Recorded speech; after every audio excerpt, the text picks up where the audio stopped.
सदियों से अलेक्जेंड्रिया की लाइब्रेरी के जलकर नष्ट होने की कहानी लोगों की कल्पनाओं को मोहित करती रही है। ज्ञान के एक ही विनाशकारी अग्निकांड में खो जाने की एक नाटकीय कथा।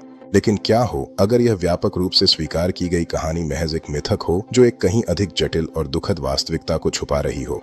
हमारी जांच की शुरुआत उन मुख्य संदिग्धों से होती है जिन्हें अक्सर इस ऐतिहासिक क्षति के लिए दोषी ठहराया जाता है। जूलियस सीजर, प्रारंभिक ईसाई और मुस्लिम विजेता।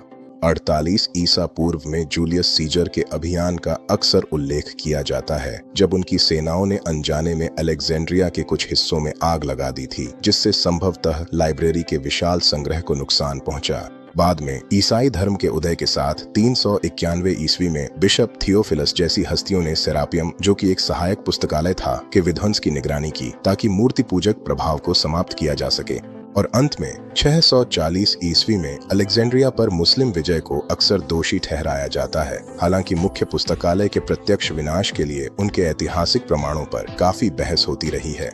हालांकि सच्चाई एक नाटकीय घटना से कहीं अधिक जटिल है। पुस्तकालय का पतन एक धीमी, पीड़ादायक प्रक्रिया थी जो सदियों तक चली।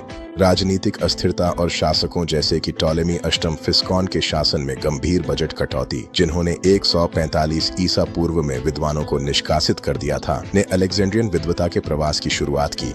इससे पुस्तकालय की प्रतिष्ठा और इसकी विशाल संग्रहों को बनाए रखने तथा प्रमुख विद्वानों को आकर्षित करने की क्षमता में धीरे धीरे गिरावट आई। कई छोटे छोटे आगजनी और संघर्ष, जैसे कि 270 से 275 ईस्वी के बीच पामायरीन आक्रमण, एक ही विनाशकारी अग्निकांड के बजाय शेष बचे हुए हिस्सों को धीरे धीरे नष्ट करते गए। मुख्य पुस्तकालय अध्यक्षों के लिए विद्वता पूर्ण नियुक्तियों के स्थान पर राजनीतिक नियुक्तियों की प्रवृत्ति ने इसकी बौद्धिक दिशा को और कमजोर कर दिया, जिससे यह एक जीवंत शोध संस्थान से केवल एक संग्रहालय बनकर रह गया।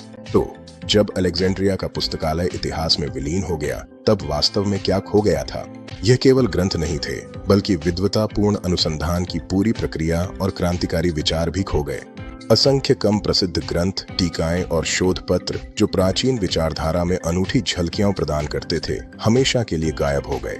सोचिए सामोस के अरिस्टार्कस के बारे में, जिन्होंने कोपर्निकस से लगभग 2000 साल पहले सौरमंडल का सूर्य केंद्रित मॉडल प्रस्तावित किया था। उनके क्रांतिकारी विचार हालांकि प्रलेखित थे, लेकिन ज्यादातर भू केंद्रित सिद्धांतों के पक्ष में अनदेखे कर दिए गए और उनके कार्य का पूरा प्रभाव सहस्राब्दियों तक महसूस नहीं किया गया। पुस्तकालय का पतन ज्ञान की नाजुकता और हमारी बौद्धिक विरासत की रक्षा के अत्यंत महत्व की गहरी याद दिलाता है।